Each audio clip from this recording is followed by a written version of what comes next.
Hare Krishna, bienvenidos a todos, continuando con la lectura del Srimad Bhagavatam, canto 1, capítulo 3, texto 24. Tatha kalau sampravrite sammohaya suradvisham buddho namnam jana sutta kikateshu bhavishyati. Traducción.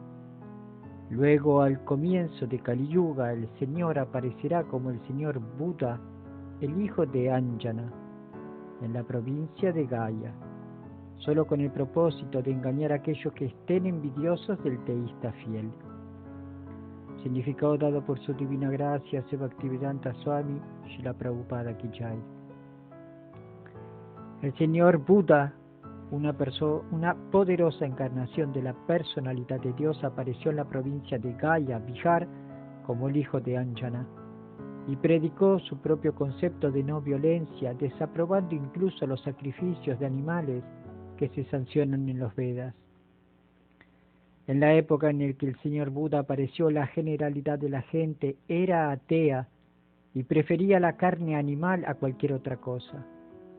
Bajo el pretexto de sacrificio védico, todo lugar se había convertido prácticamente en un matadero y la gente se había entregado sin restricción a la matanza de animales.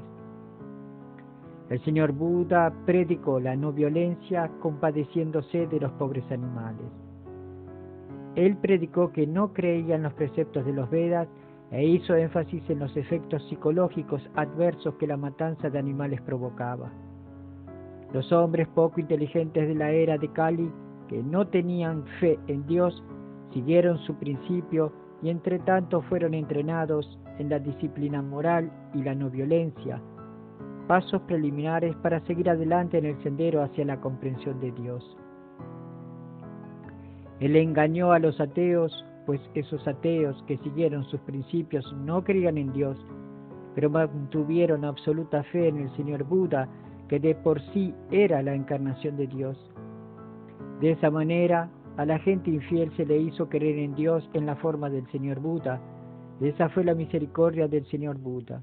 Él hizo que los infieles le fueran fieles a Él. Antes del advenimiento del Señor Buda, la matanza de animales era la característica más resaltante de la sociedad. La gente alegaba que se trataba de sacrificios védicos. Cuando los Vedas no se reciben a través de la sucesión discipular autoritativa, los lectores casuales de los Vedas son desencaminados por el lenguaje florido de ese sistema de conocimiento. En el Bhagavad Gita se ha hecho un comentario acerca de esa clase de estudiosos necios, avipashita, los estudiosos necios de la literatura védica que no se preocupan por recibir el mensaje trascendental a través de las trascendentales e iluminadas fuentes de la sucesión discipular, se confundirán con toda certeza. Ellos consideran que las ceremonias rituales lo son todo, no tienen ninguna profundidad de conocimiento. Según el Bhagavad Gita 15.15, Veda Icha Sarvairaham Eva Vedya, todo el sistema de los Vedas tiene por objeto llevarlo a uno gradualmente hacia el sendero del Señor Supremo. Toda la materia de la literatura védica tiene por objeto conocer al Señor Supremo, al alma individual, la situación cósmica y la relación que hay entre todos esos factores. Cuando se conoce la relación, comienza la función relativa y como resultado de dicha función, la meta máxima de la vida o el ir de vuelta a Dios se alcanza de la manera más fácil. Desgraciadamente, desautorizados estudiosos de los Vedas quedan cautivados únicamente por las ceremonias purificatorias y de esa forma se detiene el progreso natural. Para esa clase de personas confundidas y de tendencias ateas, el Señor Buda es el emblema del teísmo. Por consiguiente, Él quiso detener ante todo el hábito de matar animales. Los asesinos de animales son elementos peligrosos en el sendero que va de vuelta a Dios. Hay dos tipos de asesinos de animales. Al alma se la llama a veces el animal o el ser viviente. En consecuencia, tanto al matador de animales como también a aquellos que han perdido su identidad como almas son asesinos de animales. Maharaj Parikshit dijo que únicamente el asesino de animales no puede saborear el mensaje trascendental del Señor Supremo. Por lo tanto, si la gente va a ser educada para ir por el sendero de Dios, debe enseñársele ante todo a detener el proceso de matar animales, como se mencionó anteriormente. Es absurdo decir que la matanza de animales no tiene nada que ver con la comprensión espiritual. En virtud de esa peligrosa teoría y por la gracia de Kali Yuga han surgido muchos supuestos sannyasis que predican a favor de la matanza de animales disfrazándola de los Vedas. El tema ya ha sido discutido en la conversación que hubo entre el señor Chaitanya y Ulema Chand Kasit Saheb. El sacrificio de animales que se expone en los Vedas es diferente de la matanza de animales sin restricción que se hace en el matadero. Debido a que los asuras o los presuntos estudiosos de las escrituras védicas alegan como evidencia la matanza de animales que se indica en los Vedas, el señor Buda negó superficialmente la autoridad de los Vedas. El señor Buda adoptó esa posición de rechazo de los Vedas para salvar a la gente del vicio de matar animales, así como también para salvar a los pobres animales de ser matados por sus hermanos mayores que claman por la fraternidad universal, la paz, la justicia y la igualdad. No hay justicia cuando hay matanza de animales.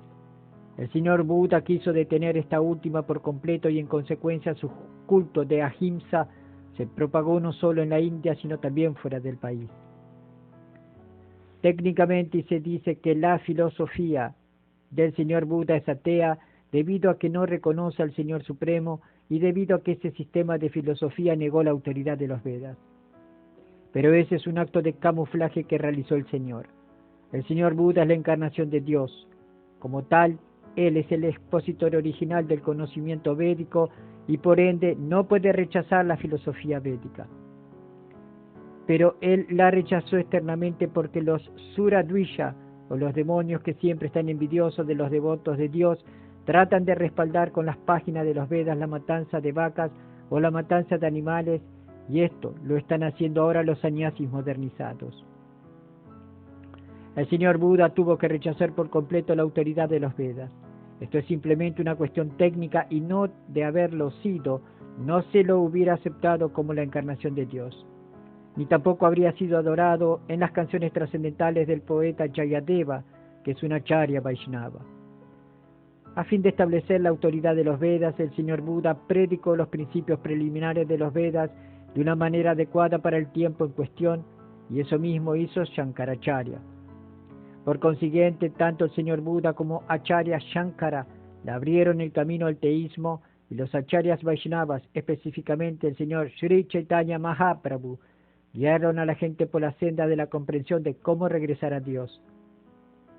Nos contenta el hecho de que la gente se esté interesando por el movimiento de la no violencia del señor Buda, pero ¿tomaron ellos el asunto muy en serio y cerraron totalmente los mataderos de animales?